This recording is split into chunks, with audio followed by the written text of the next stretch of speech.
Hey everybody, here we go. Episode 62. 62. I'm excited about that. We're creeping up on 100. I have a very special guest tonight. We have been talking about doing it for probably a year. Like excited about that. Honestly. Creeping up on but got to do what I got to do first. Again, shout out to my sponsors. Collins Brothers Torn to St. Cloud, K's Midtown Cafe, R&L Repair, Wingnut Tattoo, the E-Sig Lounge, Hourglass Cleaners, and Dirk's Heating and Air Conditioning. Thank y'all for everything from the bottom of my heart. Y'all my goddamn people, and I want y'all to stay my people.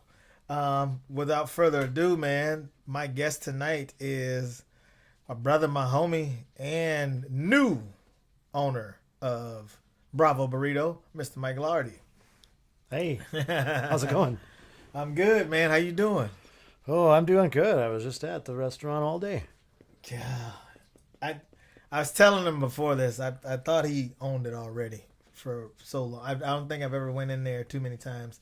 I started figuring out his schedule because for some reason I was always in the area on like Tuesdays, and I was like, he ain't really there on Tuesdays, man.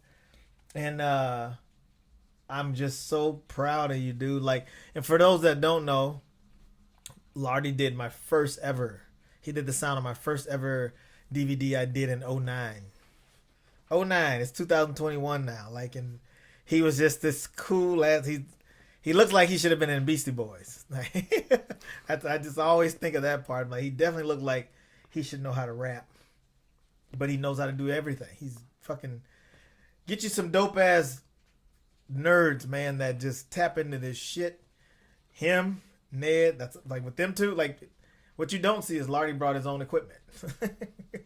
He brought his own equipment and he runs the restaurant, but he's still tapped into all this electronic shit. So I want you to let people know, man, who you are, what you do. You wear a lot of hats, to be honest. You a band dude, you a fucking rock star. In your younger days. Yeah, well, I'm Mike Lardy. I'm native of St. Cloud, Minnesota. I live out in Luxembourg. I own a recording studio that's more or less just like a vanity or a personal playground of mine. And as of a week ago, April Fool's Day, my wife and I bought Bravo Burritos. We've both been managing that restaurant for the better part of 15 years or more. I've been there since I was a teenager, honestly. Jeez. And yeah, like you said, Adrian, I'm kind of a nerd, and I kind of nerd out on lots of stuff. I've been a musician my whole life, and that's kind of where my origin story is at from Bravo. Is I was working there part time while I was going out and gigging as a musician in my 20s, and the bosses there always had a really good spot for me and were real flexible and took care of me while I was hungover on the weekend. And that means a lot, don't it? Yeah. We had quite a time, and now I just kind of cemented myself as a St. Cloud, Central Minnesota figure here. We're trying to keep Bravo Burritos alive. It's about to turn 36 years next week, April 16th, right? Yeah. Yeah. And I saw when you posted that wasn't the original spot for it, right? No, Bravo initially came from was downtown on Fifth Avenue.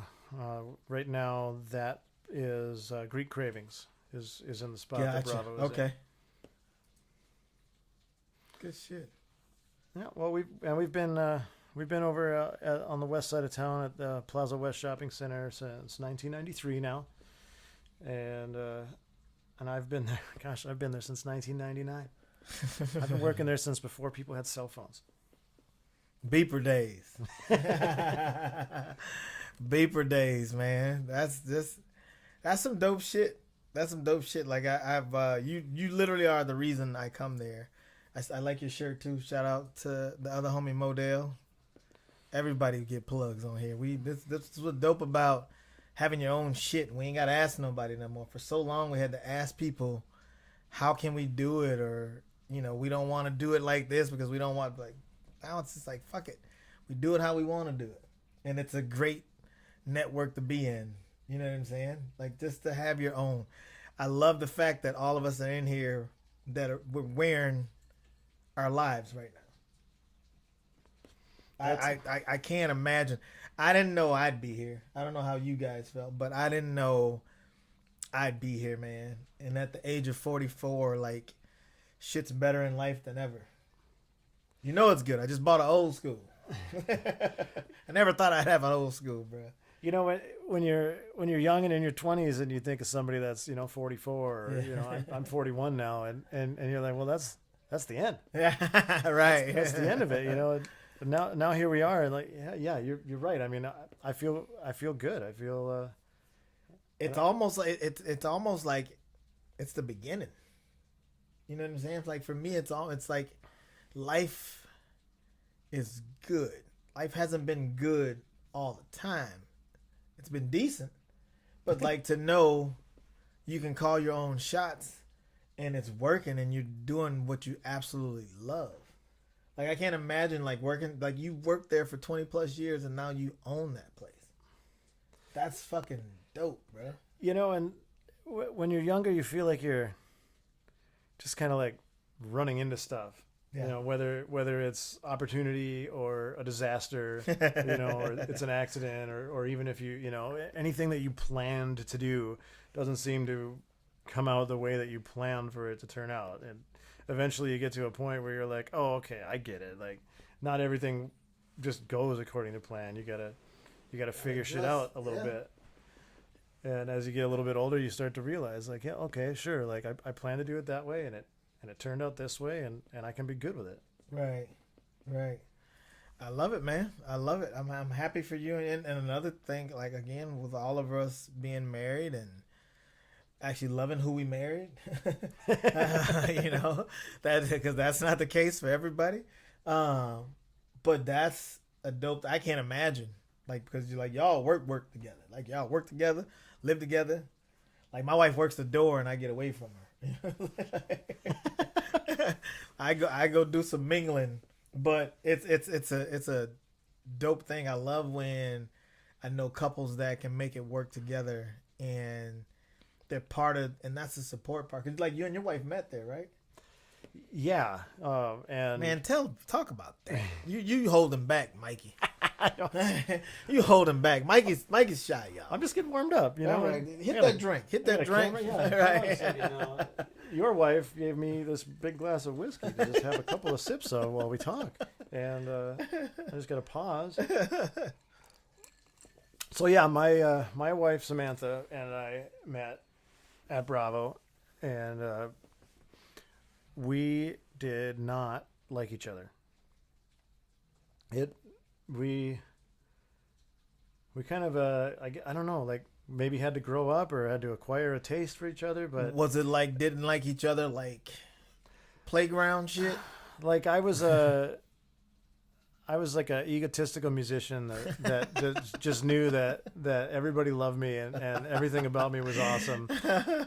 And she knew from like day one that was total pile of shit. That was a lie. Yeah, and I mean, really, and she had just recently become single, so she was excited to kind of be out and do like the single life thing for a while there, and I was all about that too, and so we just we would meet and we'd hang out when we're out doing single life stuff, and eventually, I don't know, I guess kind of figured each other out, and kind of both grew up a little bit. She's a little bit younger than me and like way more mature than me. She's a woman. Sum it up in one simple word, right, Adrian? But I think I just had to catch up to her a little bit. And we let that ego go a little bit. Bring you back to reality. Like kind of a lot, yeah. And then we kind of just developed because we worked together, and we bought her house, like we bought together to make a rental, and then we rented it when she moved in with me, and we got like, it was like super serious. But we just kind of had to develop a division of labor kind of in our personal life and in our professional life, and the same thing applies now as we buy the restaurant, and and she's a little bit more, like on the street kind of working with the team, and I'm the person that gets stuck answering like the sales calls and dealing with reps and vendors a little bit more, and I'm a schmoozer like that. I like to, if I could have my way, like every vendor that would come into the restaurant we'd have a drink and we'd talk for we'd do a podcast together. And Sam's much more. She wants people to get in, get out, get their work done. She wants to get done with her work day, and I will drag mine out. And I think it's just because like I've got it easy, and I make her do all the hard work. Welcome to marriage. Right, exactly. Welcome to marriage. That's me too. My wife, she's selling merch afterwards and everything. I'm just running around shaking hands, taking shots, thinking about it. Everybody's laughing, having a good time because I made them laugh more. I'm still telling jokes off the stage. Every now and again, when I hear Adrian, I know it's serious. But the good thing about it, she's like, "Hey, I need to know your PayPal, your Cash App, or something. Because somebody wants to buy some merch and they don't have cash." So I've learned, because one time I remember I kept talking to somebody and she told me like later that night, she's like, "Hey, next time you hear me yell your name," she's like, "get your ass over here and see what I want." And I was like, "My bad, boo. That's it. Ain't no you're wrong or wait a minute." Like, "Nah, baby, my bad. You right. I look right at you." But I kept cracking jokes over here because I was in the moment. That's a high that I don't come down from it right away. It's really hard to do that. I know what you mean. I've been on stage as a musician all the time, and when when they're looking at you with that look in their eye, man, they've been having fun, they've been having drinks, they love what you're doing, and you just that sticks with you until you have to force it away. Yeah, that I tell people that usually sticks with me for a good 3 or 4 days.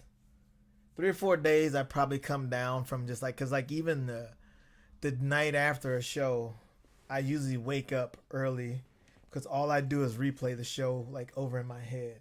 And I think about how this joke went or how that joke went or how it made this person feel. Like I get messages, people just like, "Man, like that was so great," or "I needed that," or you know what I mean? And it's just like, it's so much bigger than for me just being on stage. Like, and it helps me tremendously. Like to be able to be on the stage and use my gift, not only to make them laugh, but I laugh at myself a lot. I laugh at myself a lot because I find myself funny, to be honest. I guess what it comes down to. That's important, isn't it? Yeah, I mean, and it's crazy. And it's, my wife always tells me, she's like, "I love when you laugh before you say the joke." She's like, "Because I know that means you heard it in your head already." And I know, and sometimes for me, it's, I know I shouldn't say it, but boy, that makes me just really want to say it. There's been things she's told me. She's like, "Hey, don't mention that shit on stage." I'm like, "Oh, you shouldn't have said that part." You shouldn't have said that part. Like, now I gotta make sure you're drunk enough where this blows over a little bit more. And I got to make sure I pay you afterwards for selling merch. She's my first employee. Nan's my second. But I got to make sure she's in the right mind, because I'll hear her say Adrian, and I know, but I'm like, I'm in too deep. I got to do it. My mind's already made up. She hates coming on stage. So sometimes when we do shots, I'll have her bring them up or have her come on stage and do a shot with me. And she hates attention, but I'm just like, you married a guy who loves it. So welcome to the club. I think we have a lot in common that way. Right. Sam is like that. She doesn't want to do the interview. She doesn't want the photo op. Right. And I'm like, please, somebody's got a camera. Point it at me. We're attention whores. This is what makes us who we are. But it works for us. I mean, there's got to be that. There's got to be that guy. I tell everybody, I said, it's like Baby, like Hash Money Records. Like, Baby's got to be the #1 stunner. He's got to be the guy out there that's letting you know, like, we are the shit. Slim is the dude just like, nah, I'm going to just count this money in the back. But it works. You can't have two people like that. You know what I mean? They'd be fighting. Over the spot. That's why it's important to have that kind of relationship, because there's no jealousy in a relationship. Like, my wife will tell me, she's just like, hey, when I'm going to my boy's shop, Southern Gentleman's Barbershop, when I go in there to sign my son up to get a haircut, my wife's like, babe, just go in there, put him on the list, walk out. She's like, you're going to be there for 2 hours. You can easily talk when you get there. I walk out. From signing him in, I walk out 15 minutes later. And I just see her glare. Like, come in the car. I was like, babe, they were asking. All you got to do is ask one question. You ain't got to ask one question. Depends on who in there. I'm going to crack a joke. And boy, once they laugh, I can't walk away. Show's on. Right. Yeah. I can't walk away, bro. But it's an amazing thing, man. I love the group of friends and family that I have. Like, I love watching you guys. You guys have motivated me probably more than you'll ever know. Just walking into places and talking with you and knowing that you recognize what I do. You know, I know you don't get out to a lot of shows, but I don't think I've ever hit you up to do something and you were like, nah. It's always like, let's make it work. Let's make it work. You know what I mean? I remember hearing in 2009, they're like, hey, you want a sound dude? Best sound dude to get. Lardy. I even talked shit about him. That's who I was at the time. on the DVD. If anybody's got that DVD. I think I was in the frame a little bit. Yeah, you were. Because I was just sitting right next to right the in front. stage. Yeah. And one of your was it your brother or one of your friends that we were loading in together, and I remember I didn't even have I just had a big computer tower, just a big box, and I brought it all the way up the stairs at that comedy club, and whoever was with you was like, hey, did you ever hear of something called a laptop? It's like, yeah, but I know this works. Well, yeah, and even it's funny because you did my first one and you did my last one. Come to think of, my last one cut from a different cloth. The sound quality that you guys have enjoyed comes directly from this man sitting right next to me. He was super dope about it. Always professional, always friendly. It's fun. That's what I love about this shit. With the people that I have in my network, like, it's fun. I don't have to call anybody and be like, I gotta deal with this motherfucker. Because guess what? Those people aren't around me no more. Like, I love knowing this shit is fun for us. It's not forced. All of us have pretty much the same lifestyle. Everybody's married, running a business, and just trying to do what's best for not only ourselves, but our communities. Everybody's a small business, you know what I mean? And we're trying to bring something to St. Cloud that we all need. Like, we don't have to go anywhere else to get what we want. We can get it right here. I did a podcast earlier today with my boy Pep and Wilmer. Shout out to Pep, and he's doing tremendous things out there.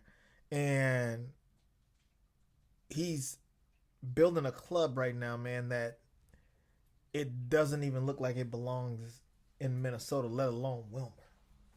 It's like some Vegas type shit. And I can't wait. He's like, bro, you got to be here opening day. I'm like, I'm fucking spending the night opening day. I know I ain't going to be in a position to drive home. And I love the energies that the entrepreneurs and the small business, every one of my sponsors, all small business. I love the energy they bring and just the tenacity that it has, that you have to be that person. When we were talking about entrepreneurship today, I was just saying it's not for the faint of heart. I understand some days why people punch a clock and do their time and go fuck home and ain't got to worry about it no more. There's some days I sit here and I'm just like, what am I going to do that's going to get me going? Because I know I got shit to do. And you don't have anyone to hold your hand. Nope. To do it either. Nope. You got to be a self-starter, man. And I sit here, I could easily fucking take a nap all day. And my wife would be like, hey, what'd you do today? I'm like, I made a couple things happen. She wouldn't know. Milo's not going to tell on me. You know what I'm saying? But I'm just like, I know what I got to do. And sometimes for me, it's walking into my friends' businesses and seeing you guys working your ass off and hustling. And I'm just like, all right, that's all I need. Sometimes it's walking in Bravo. Sometimes it's walking into One Better. Sometimes it's walking into Southern Gentlemen. Sometimes it's walking into Collins Bros. Like James over at Collins Bros. I'm like, holy fuck, man. I don't think that dude knows what calm down is. You know what I'm saying? It's just like, because there's sometimes people like, man, you work a lot. They're like, you're always doing something. And I'm just like, well, I sleep well. I get easily 7-8 hours of sleep. I'm not working throughout the night. But my thing is, that's what I use all day for. So I tell everybody, I said, you have me all day. I'm at your beck and call all day to get whatever done. But my balance is dinner with my family. You know what I'm saying? A little quiet time with my wife, and that's reflect on the day and say, this is what I got to do tomorrow. But then I'm sure you guys know, we wake up in the middle of the night sometimes and we're like, man, I got to get all this stuff done tomorrow. How am I going to do it? If I wake up early, 5 o'clock in the morning, or something like I don't get up at 5 o'clock in the morning. I get up at like 8:17. 8:17. But if I wake up at 5 o'clock in the morning and like go to the bathroom, drink some water, it's almost impossible to go back to sleep because instantly like my brain turns on and I'm like, oh, I was going to do that last night and I didn't, and now I got to do it today, but I got to do this today too, and I'm one step away from grabbing my phone and starting to make a checklist. And that's the thing too. I'm like, don't pick up the phone. Don't pick up, like, because I'll check the phone for the time, but I'm like, don't fucking look at your messages. Don't, because especially with this show I got coming up. It's Eddie Griffin. I wake up every morning. There's 20 questions. There any more table? Like, and it's weird because everybody wants to know, but I'm such a personable person, and these people know me. They reach out to me and ask versus checking. You know what I mean? But that's made me who I am. Because everybody, when you have an audience and you have people that know you and respect you, and you have a lot of friends, friends and acquaintances, and when people, they just feel like they know you because you're out there, you're expressing yourself to people, and so they just, they feel like it's okay, and maybe it is okay, right? I don't mind it, it's gotta be at this point. It's gotta be okay because these are the people that, like, I was telling Pep this today. I said it's the difference between not answering somebody and them deciding not to come to a show versus you answering, and it's like, that's cool. He didn't have to do that. So now I'm gonna bring a group of people to this show, and I understand what comes with it. And once again, it's what I do. So it's like, even when I don't feel like answering, I gotta answer it. I might not answer it right away sometimes, but I get back to every fucking body who has a question about anything. I don't think I've had very many lunch breaks at the store at Bravo in the last couple of weeks where I haven't been, interviewed by someone who's a regular. We have, being a part of that like hyper local experience that we have a lot of people that are in all the time. Yeah. And as I start to transition to being kind of like the outward face of the business, I've taken to learning the names of all the regulars, and this last year, 2020, was really helpful for that, because before then my regulars would come into the store and take their order, and you'd give them a table number, right, and they'd go sit down, and you bring them their food, and you have kind of an impersonal short chat. This last year, a lot of those people, thank you, all of the regulars at Bravo Burritos, for holding us together through 2020. I had when someone takes food to go, we say, well, let's get your first name. So I learned first names of just about everybody who comes in.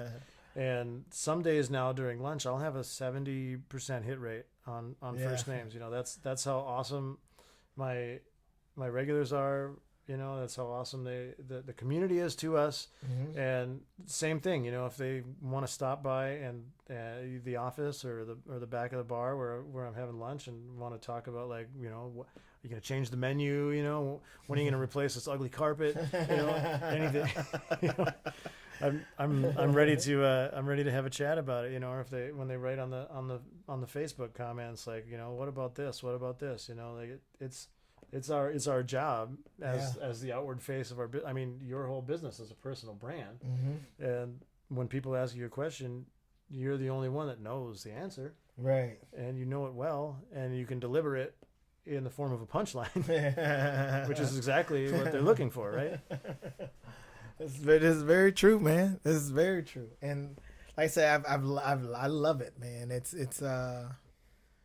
And it's funny because there's some people, I don't know, there's some people that it's weird because there's some people that think you're more famous than what you are, and so then you get these people that you respond back to them, and they're just like, they screenshot your shit, and it's like, hey, he responded like, is this really you? And it's like, who else would it be? Like, I don't know.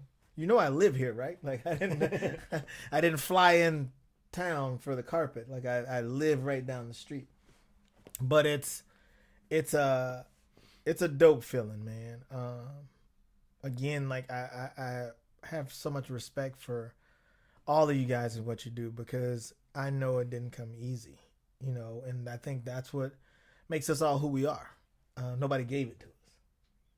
Nobody gave it to us. Like, we've all been through enough shit where it's just like, at the end, and for me, man, I gotta be like, I remember like Shane at Wingnut. I remember there'd be days I had a job and I'd fucking get off and I'd go to Wingnut, and Shane be like, yeah, I did some golfing, you know what I mean? And I had to get back over here and do some piercing, but I got this to do.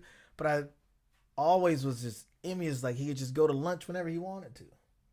And I'm just like, fuck, I was driving buses. I worked for the same company 3 times. You know what I'm saying? Like, I quit and went back. Like, but I'm just like, I can't wait for that time where, and that's what me and Pep was talking about today too. It's just like, I don't have to ask anybody anymore. And I love that. I love that feeling of, I'm going to get my shit done, and I'm going to get it done to the best of my ability. And I got all day to get it done. There were so many times I've had good jobs. I've never had a job I hated, just because I'm not somebody who is going to do something I hate. But I've always thought, like, there are so many hours in the day that's, because I used to get off work and be like, I got to get off work. Now I got to put some effort into my dream job. And I can't let this job wear me out. And I think that's why I went back to that one job 3 times, because I got off that job at 3 o'clock. It was 7 to 3 straight 8. You know what I'm saying? Yep. I was comfortable with it. I could be hungover. I'm just like, hey, my boss was so cool. I can be like, hey man, I'm hungover today, bro. I need something easy. Don't give me no hard shit. I'm not about to set no records today. You know? And it was just dope. And it was fun. So that's why I went back to it like 3. I knew everybody. Some of them would come to shows sometimes, man, and it was just fun. But I was done at 3, so I was like, even when I stayed up late, I remember my 20s, I'd be like, all right, if I stay up all night partying, I get to work, I'm like, I can still go home and get off work and sleep for like 2.5 hours before anybody else is even off work, and fucking just do it again the next day. Do it again, you know.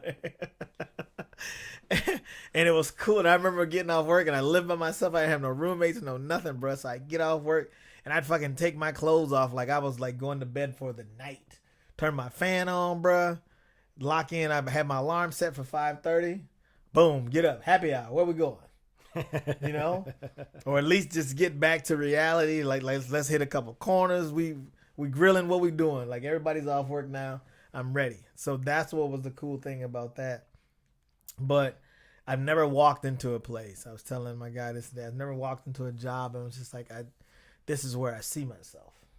Like, no matter what, I've always had an exit plan, because I was like, I know what I'm supposed to do. I just don't know exactly how it's gonna work. But I just kept working it, and I kept working it enough where it wasn't.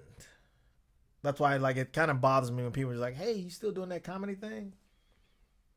I'm like, really? Yes. Yeah. You know, I'm like, it's not a comedy thing.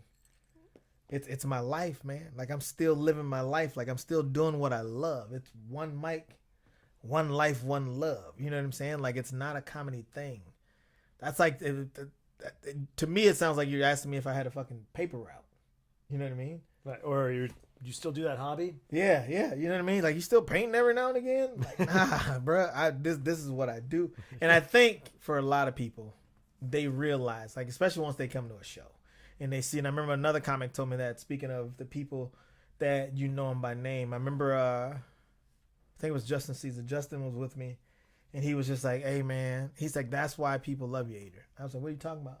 He's like, "I just sat here and watched you call 7 people that just walked in by first name." He's like, "On top of that, you're fucking funny." He said, but he said you're so personable. Everybody knows you, and that's why they come to support you. And I'm just like, because I tell people all the time, I said, trust me, for all the people I know that's been to a show, I also know, I'm gonna look in the camera and say this, I also know all of you motherfuckers that's never been to a show.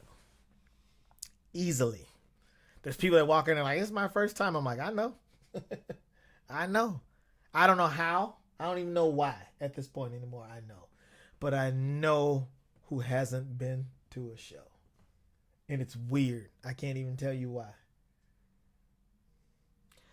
I had the lady that runs the liquor store out in Luxembourg where I live, and I went in there a couple times, and she's one of those like connector people that knows everybody. Yeah. And she's there morning, noon, and night. I've never been in that liquor store, and she's not sitting at the counter knowing stuff. She's the one that comments on like the community Facebook page and stuff like all the time. Like, and she said, I've never been to Bravos.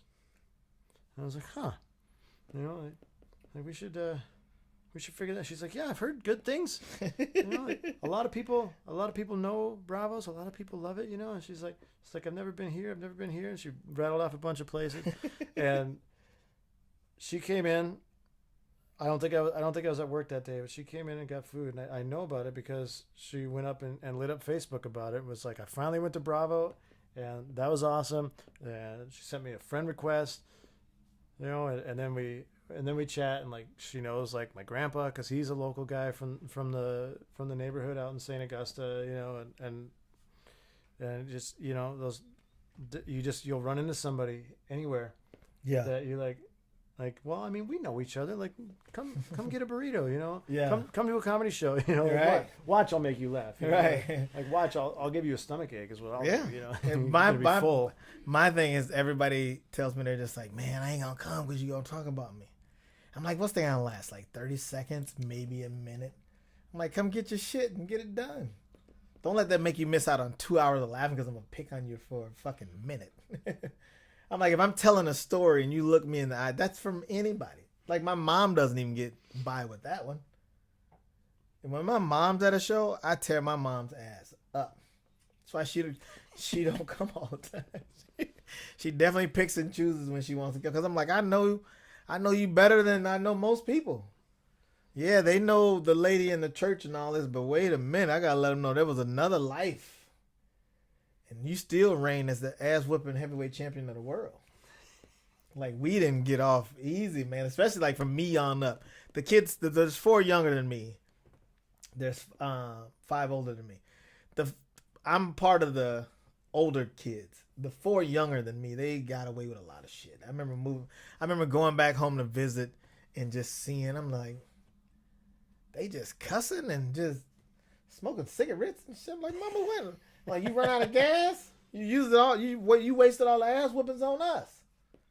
And I remember, like, man, just growing up, not even being able to be like, I couldn't say the word lie. Like, none of us could. We couldn't even be like, you lying. You had to be like, hey, you telling a story. Lying was like, and I remember we couldn't say funky because funky was too close to fucking for my mom.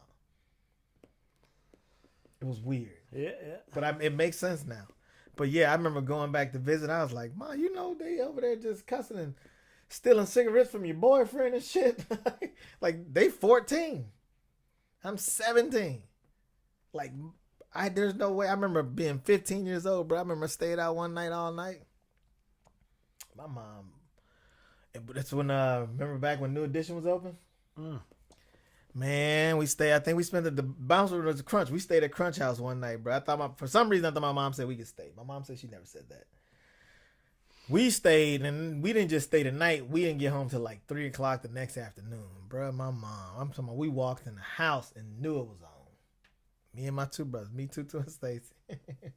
I remember one time I had a girl at the crib. I was like 14. My mom was like, you better tell that girl to leave. I'm about to whip your ass. I'm like, oh, hey, You gotta go. I see you at school tomorrow, maybe. Depends on how this goes. But I gotta talk to my mom. No witnesses, please. It was different, man. It was different, but I love it. I love somehow I've figured out everything that's happened. It's happened for a reason. It all made me who the man I am today, and this is probably true for both of you guys. It made me the man who I am today, who I just happen to love. I love the way things are going now, and it wasn't easy, but it wasn't fucking like. It was just like just figure it out. It wasn't super hard. It was just like just quit fucking up. You got to figure out. Right, You know what I'm right. saying? Right? It wasn't like I was homeless and all this other shit I had to go through. It's like, nah, just quit fucking up. Figure it out. Prioritize. Not only prioritize what matters in your life, prioritize the people that matter in your life. A lot of people hang on to people that they shouldn't be hanging on to for whatever reason. I'm not one of those people. I'm fine now letting people go for whatever reason. And I don't even it's not even ill intent. I don't even wish badness on you. I just don't fuck with you. It's not a good fit. Yeah. Yeah, there you go. Yeah. That's the friendly way to say it. That's the white version.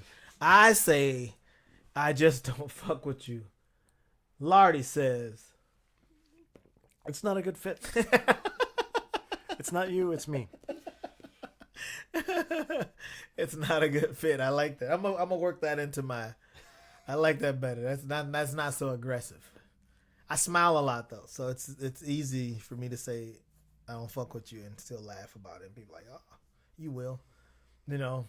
But what else you got going on, man? So now you got the restaurant. Now you got the studio. Your father and how old is the kid? Oh man, Edie's 4 and Artie is 2. He's gonna be 3 this summer. Late bloomer. And I have We got teenagers. I can like smoke weed with my son. well, see, I have a 20-year-old too. Do you really? He's gonna be he's gonna be 20 this summer.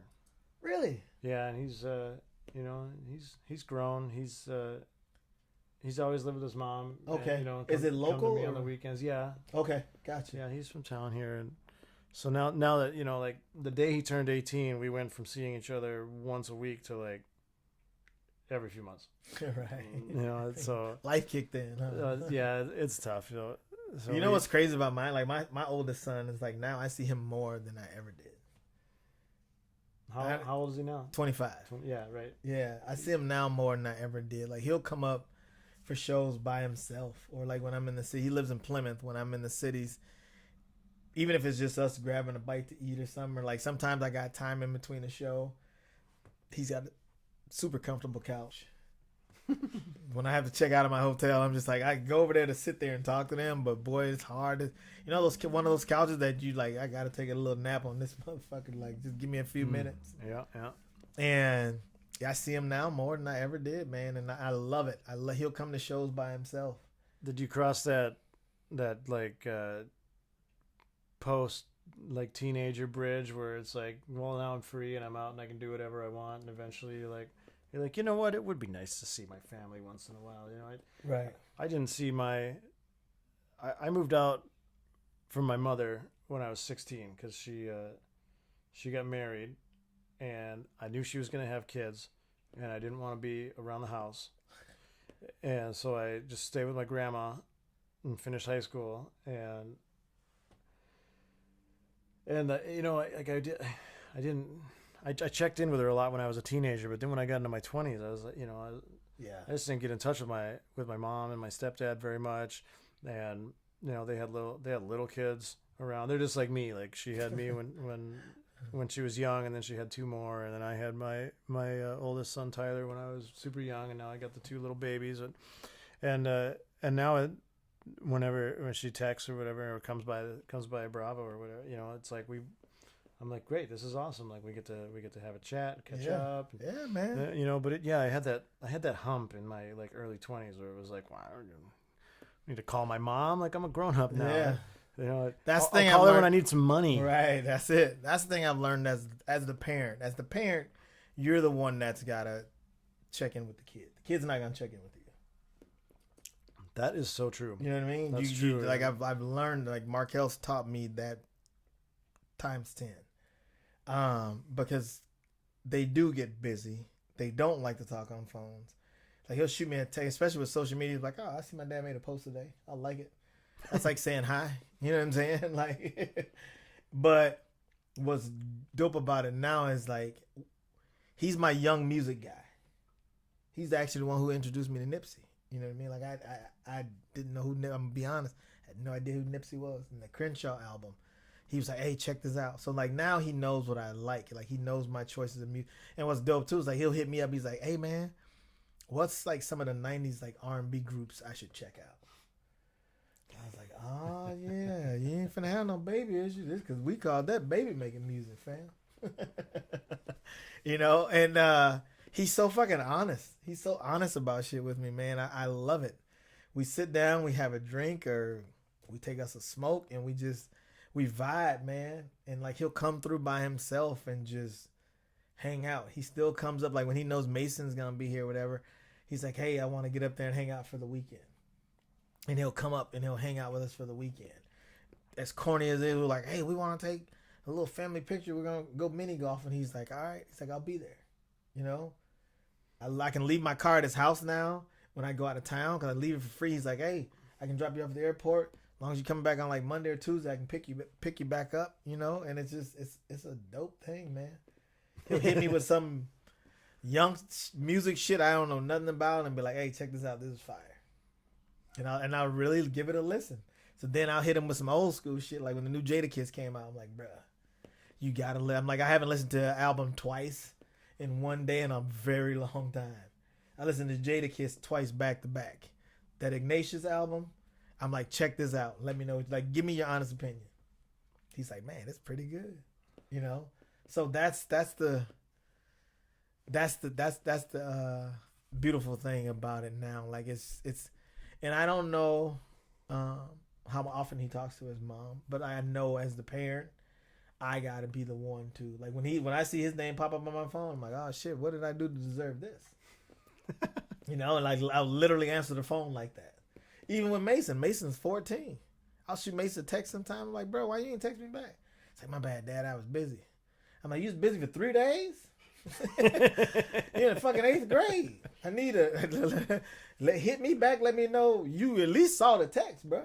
You know. But as the parent, you got to do it. I've learned that with like rekindling a relationship with my dad. My dad will be like, you know, every now and again he'll hit me up, but so I had to tell him that. I said, "Hey man, you the parent. You need to. I get to move around." He's like, "Nah." And he'll tell me, he's like, "Nah, nigga, you ain't that busy. Call me and check on me and see what's going on." And me being a responsible adult now at 44, I'm just like, you know what? Cool. I'll hit you up. Fair enough. Yeah. I'll hit you up. Or we'll say like who called this time? Next time is your turn. Some shit like that. You know what I mean? So, and like even Bella, like my daughter who lives in the house with me, like shit, Bella, she chills hard. Her room is her sanctuary. Like I'm, you know, every now and again I get to come out like, "Well, what we gonna eat? Can you run me to the store real quick?" You know, something like that. Can I go visit a friend, or can a friend come over? But it's just like, so I've learned as a parent to take time with. That's why I love having dinner at the table and we have conversations where, even if it's just a few minutes, you know, let's talk about our days. Everybody get it out. Even with my wife, she calls me every day on her lunch break. Now I can't imagine having lunch break every day with my wife. How is that, bro? Well, how is that? When we're in the store, you know, on the regular daily grind, we treat, you know, I mean it's been a week, you know, it's been a week since I went from employee to you know, to real boss here, but the way we've always done it is we treat ourselves like we're part of one of the employees on the team, you know, and right. So like if I'm this, you know, scheduled at this type of shift, you know, like 10 o'clock to whatever, you know, I get my lunch break period is between this and this, you know, after the person before me went, and then and so we don't really ever like sit together and like have lunch Gotcha. so much. But there's so much stuff going on that you know, if I don't have one of our like regular customers like you know coming over and shooting the shit, you know, like Sam will come over and be like, hey, we need to do this, you know, we need to do this. So, Yeah. so it's not for every relationship, I suppose, for sure. But, How long you been married now? well, that's an interesting question. Okay. We're gonna Let's dive into it. we're gonna come clean and get a little bit real here for just a Okay. second. All right. I love it. That's what I'm talking about. Sam and I have been together for 12 going on 13 years. Okay. We are not actually married. Gotcha. And so we reached like a threshold, you know, probably around the time when we moved into like the first house we bought together, and we did that when she was pregnant with Edie, our first our daughter, and it just became easier to not say like, you know, my pregnant girlfriend, you know, Right. that you know Yeah. that you know like or our domestic partnership, you know, if you want to get like all, you know, government official terms on it, whatever, you know, because people would be like, well, what do you guys do? I was, well, you know, we bought a house together and we have 2 kids and we Are you married? we run a restaurant together, and she's my girlfriend. Yeah, that's a You know? lot of shit for a girl. We've been dating for a few years, you know. We have an on again, off again thing. We're just yeah. It just became a lot easier. And now when did I ran into a hiccup with that with some sort of like official forms when we were buying the business. Like wait, hold on. We're not actually married. And they're like, oh, domestic partnership. I'm like, okay, cool, yeah. So there's no reason why we're not married, Right. except we just never felt like neither of us are like that special day type people. Yeah. You know, like we never wanted to have like the big wedding and the big event and the Well, just so you know, I'm ordained. So if you don't want to do Yeah, nothing, right. I'll fucking marry you right in Bravo. I'll do it for a couple burritos. You know my style. yeah, a little trade. Yeah, you know what I mean? Little marriage trade, you know, maybe All I had to the, sign the papers. the justice of the peace or whoever signs the, you know, the notary will maybe take Right. a burrito for signing the license document or whatever. Yeah, I don't know. We just never we never felt like it was necessary to go and like get permission from the government to, you know, be who we Call are, yourself husband and wife. and maybe to our detriment, you know, because, you know, especially being, you know, I mean, essentially in the eyes of the state, I'm a single father, right? Like, you know, so I guess things could get weird if like one of us was in like an accident or something, you know, crazy. Like how about have we reached the is it the morbid hour? Have we reached the morbid hour of the podcast? Anyway, we've been together for over a decade. We're not married, and we love it, and we're happy with that. And Hey, bro, like for real, like if whatever works for you. I just know, and it's funny because I don't dissect it a whole lot. Like I noticed you guys don't have the same last names. You don't wear rings, like so. But I'm just like at the Well, same that's time, true. there's a lot of people who none of that shit matters to them. mm-hmm. That doesn't mean that's not your wife. You know what I mean? I got the ring. I got a tattoo of an anniversary date. She got my last name. Like so that's the marriage I'm in, and I love it, and it works for us. Cause like I didn't like calling her my girlfriend because I knew she was gonna be my wife. You know what I mean? So Right, for right. me, like I couldn't wait to marry her because I was like I had a lot of girlfriends. I've never had a wife, so I knew like this is the one I wanted for my wife. So I was just like, yes, the mother bitches can't be like, well, I was his girl too. Like, nah, you wasn't my wife, bitch. That's it. There you go. Yeah. Totally different. Totally different, Mike. I do comedy. You rap and play instruments. How many instruments can you play? Because you're pretty talented. And you're calm. You're way too like. I want the ego for a little bit. Yeah. Okay. Well. Right. Right. I've been referred to as like one of those jack of all trades, master of none type people. There you go.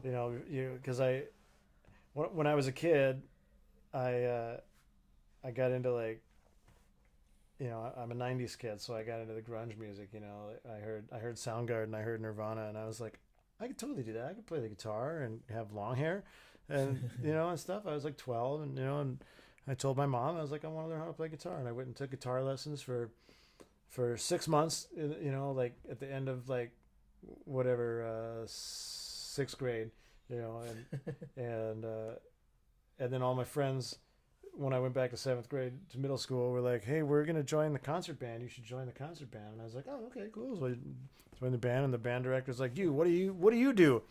And I was like, "Hey, I'll be taking guitar lessons." He's like, "Well, it's a concert band. We don't need a guitar. Think you can play drums?" And I said, "I don't know. Sure, no problem." So started my journey of learning how to play the drums. I did like the marching band and the winter drum line, and the marching snare drum, and like the flipping the sticks and that sort of stuff. And I quickly learned that I'm much better as a drummer than a guitar player.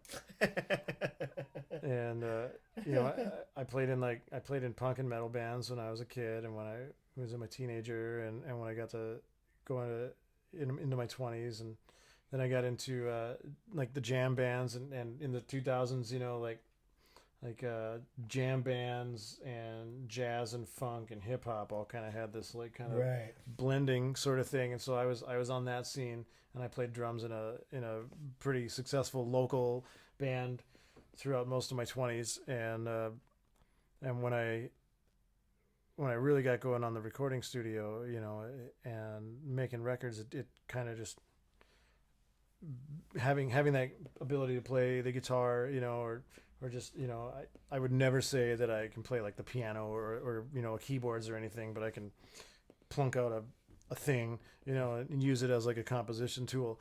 So I always tell people, like, I'm hireable as a drummer, but I can play some other instruments a little bit. Yeah. And at this point now, like, I'm more of a studio person.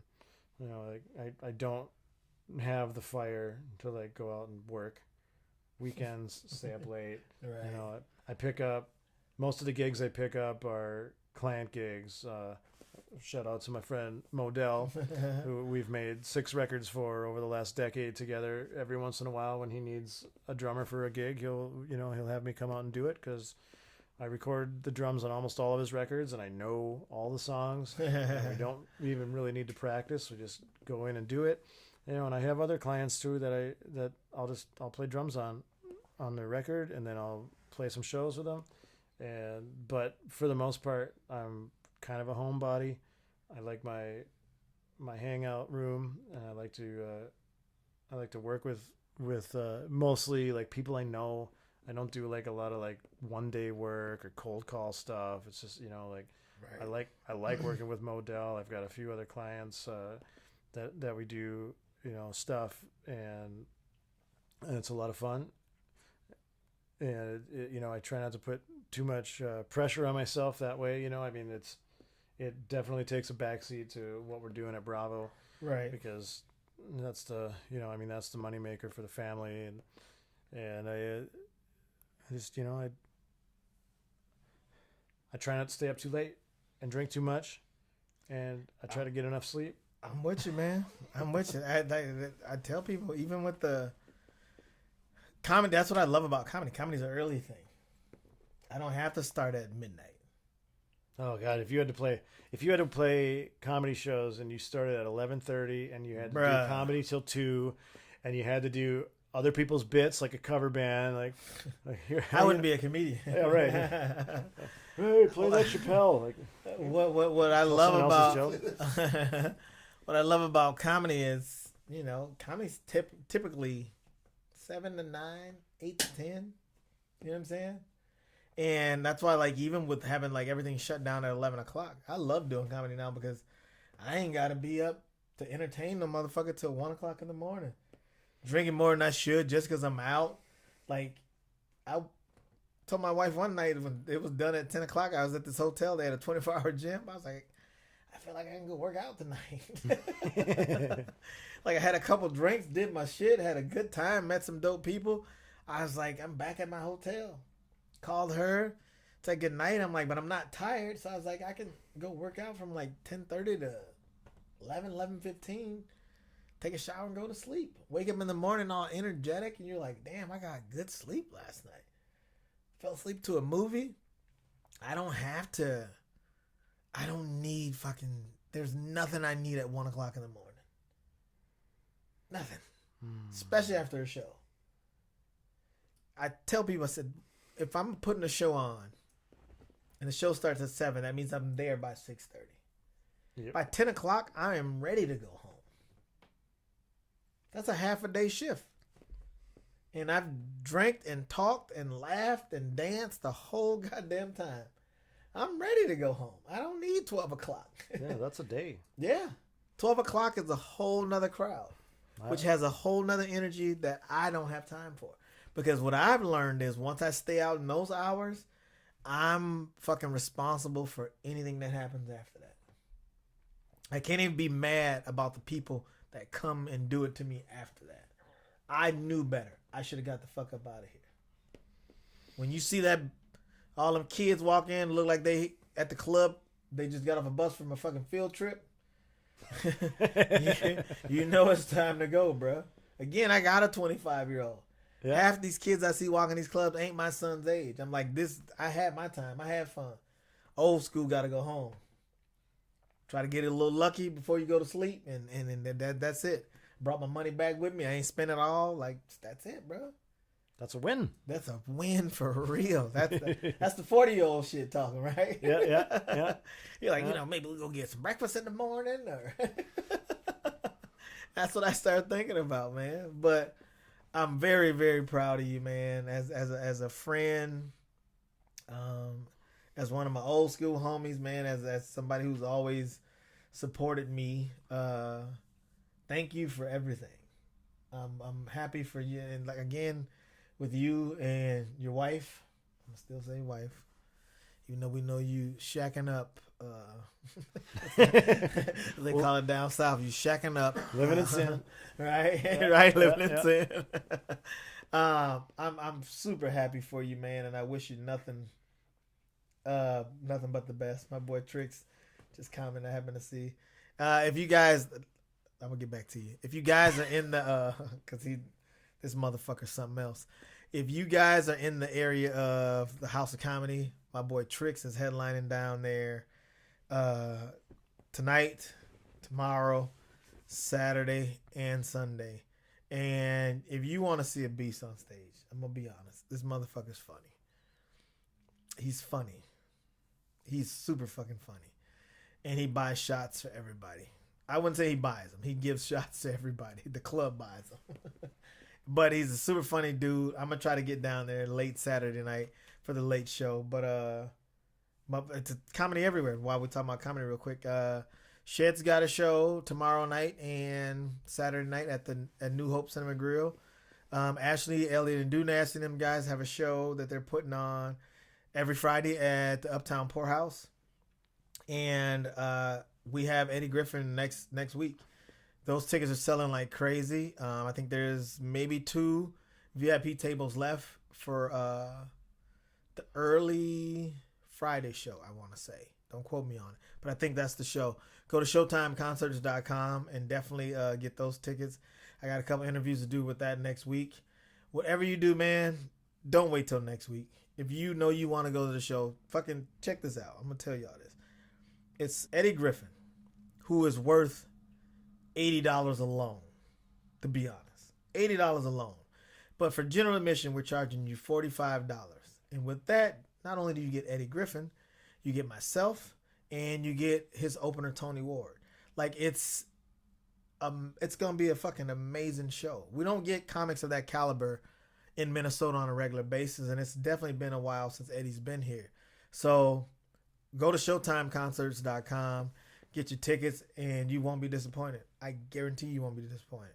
For $45, man, I'll buy them fucking for you at this point. If you have a good time, you got to pay me double. You talking to me right now? You talking to me? I'm going. Let's go. Yeah. Bring that Don with. Right? But if you have a good time, you got to pay me double. So you might as well just buy it yourself, right? Look at that. Ned's Whiteside kicked in. He said, "No, I know better than this." But yeah, man, it's you one of a kind, man. I appreciate everything you do, Lardy. Keep up the good work. I wish you 30 plus years in the business. Some of the best Mexican food you will have in our city. You can quote me on that. My burrito is the Fiesta burrito with shrimp, the Diablo shrimp, and chorizo. Oh my gosh, I can't finish it. So here's how I fix it. I usually go without my wife because she's at work. But what I do is I eat half of it, and then I bring the other half to her at work. That way she can't be mad. Because if you eat the whole thing, you're going to take a nap on one of those booths. I guarantee it. You're not even allowed to leave. Right? We have a burrito breathalyzer. Right? A burrito breathalyzer. I love it. So much success. Let them know where they can find you, Lardy. Like, let them know all about the business. Do you guys do takeout orders and everything, right? Yeah, we do. We got a dine-in lobby. We also serve beer and liquor. So if having a beer or a drink with your burrito is your thing, come on in. Otherwise, yeah, we absolutely do. We do takeout orders over the phone. We do online orders. We have an app. You can go to the app store and just search Bravo Burritos. You can download our app. You can order our food that way. We do delivery with the food dudes, so you can just, you can go to our website. I mean, the website's the hub, bravoburritos.com. If you go to bravoburritos.com/order online, it takes you right to our menu. You can take a look at the menu. You can order online. You can come pick it up. We even have curbside if you're scared to walk into a business still. That's totally fine. Lots of options there. Check us out on Facebook. We're on there. We're always looking for more people to come and follow us, take a look at our pictures. One of those things that I nerd out on right now is photography. So I got a new camera, and so I'm taking pictures of our food. You go to our Facebook page and take a look. You'll probably get hungry. You'll probably want to call. You probably want to go to our website and check it out. So please do take Adrian's advice. Like he chose a good burrito. There's more meat in that burrito than like one man could possibly handle. Man, and we can do that for you. We can do that for anyone. Yeah, it's a thing, right. I try to tell them it's almost like the Jake at State Farm commercial, and they're like, he's like, no, this just works for everybody. I'm like, nah, y'all hooked me up. He's like, no, that's kind of what we do for everybody. We just kind of hook everybody up with this. But they know exactly how I like it. They cut it in half for me because he knows I'm not gonna eat the whole thing. So I bring that half to my wife. I don't even tell her half the time. Me and my boy Tinas, shout out to Mike Tinas, man, another really good dude. He's taken some dope pictures of me at Bravo that now I understand why he's done it. He never told me why. He just always shows up like, why you always bringing cameras to lunch, bro? Why is that? I'm black. That sounds like police shit. Why is the cameras always at lunch? And I'll take a bite of food and Mike just pulls out this big ass camera and shoots it right in my face. But now I get it. That was a good looking picture. I shared it. That was a good looking picture. I told Mike, I said, as long as you let me know, you got to send them to me first. I got to approve it. But I know he's really good. Even the one we took outside that time right by the light, he's like, we got to give Lardy a shout out. So always, man. Much appreciated. Congratulations to you and Sam. Thank you. We'll definitely keep on coming by. My wife loves Mexican food. She just married a black dude who loves barbecue more. So usually I'm paying, so I kind of pick. But that is my shit. You guys make it exactly how I like it. And it's so much food. Anything you order. I got some pretty big homies that told me they've been in there to order like the enchiladas and shit. And he's just like, bro, like that's you don't do shit else after that. So keep it up. Don't worry about the carpet. The carpet's getting replaced. It's time. Well, we're gonna worry more about making sure that we have the best burritos in town, and that everybody's coming by and they're really happy with what they get. And thanks you, Adrian, for coming by and bringing Mike Tinas in, and thanks for putting me on your show here. This is a lot of fun. Yeah, man. Thank you. You are so chill. I got to get you drunk or something one night. We got to do something. We got to do something wild with him, Ned. Look at that. Yeah, I think we're all due for that. Yeah, right, that sounds good. That's like, this is where I come in at. He never comes from behind the camera. But his face alone said, yeah, we going to put this together. And we're old, so we're going to fucking get a limo and everything because ain't nobody driving. We just have a limo drop us all off. I know Neg's already got a connection. So we're gonna do it. One night we're just going to do it and have some fun. So thank you, my brother. Take care, man. So good. Good. Hey, nothing but love and respect for you, and we'll definitely keep coming by again. Bravo Burrito. This has been episode 62. Shout out to my sponsors, who you guys got gift cards, right? Oh, yeah. Yeah, you guys can get gift cards for your employees. So Durkis, heating and air conditioning, Hourglass Cleaners, the E-Sig Lounge, Wingnut Tattoo, Arnell Repair, K's Midtown Cafe, and Collins Brothers Towing in St. Cloud. Thank you guys for everything. Till next time, peace. Love y'all.